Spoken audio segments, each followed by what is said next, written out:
Put this beautiful description into action. Please pay careful attention to the following 8-part symposium. Each speaker will introduce the one to follow. To begin, let's give our attention to Brother Frank Ladden from the Woodmore Bowie, Maryland congregation as he presents the first talk entitled, Remember How Love Behaves. It is Patient and Kind.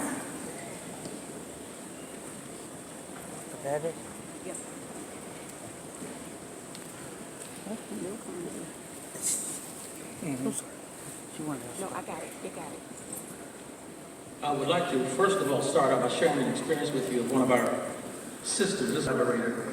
And so what this next door neighbor did is she turned our sister in. For 2 years, our sister languished in a concentration camp, almost dying. Well, when she was released, the authorities asked her to go and sign a form to implicate that individual. She, of course, declined. And later that person developed cancer. But you know what our sister did? Yes. She went and took care of that person. Now here's what her daughter had to say about her mother's spirit. The daughter said, Mother spent many hours making the last month of her life as comfortable as possible. I will never forget this triumph of love over hate. It proves a point for us, doesn't it? That Christian love is not just a feeling. It must be shown by our words and our actions. And that's really in line with the definition we find for love, Christian love, or agape as we call it.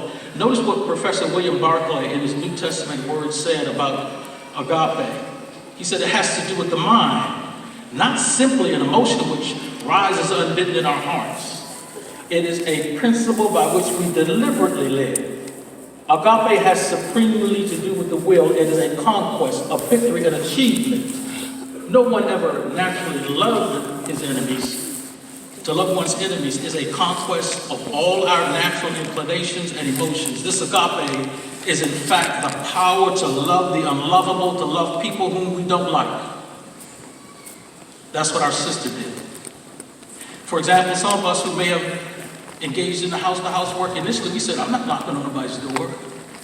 But now we can't stop you, right? If we put a muzzle on you, we couldn't stop you from talking about Jehovah. We couldn't stop you from conducting a Bible study. In fact, the only qualifications that they need is to be above ground and breathing. If you can blink once, we're going to study with you. But that's good because that shows zeal. It shows that we want to serve Jehovah and we want people to live. So that's commendable on your part. And when we show love, the benefits are twofold. First, we benefit ourselves, and secondly, we benefit others. Now, how do we benefit ourselves? Well, here's what one British medical journal said regarding love. It says, by far the most significant discovery of mental science is the power of love to protect and restore the mind. So we benefit when we show love. That's not the primary reason, however, that we do it. The primary reason for us is because it closes the gap between who we are and who Jehovah wants us to be. So the more we love, the more that gap closes.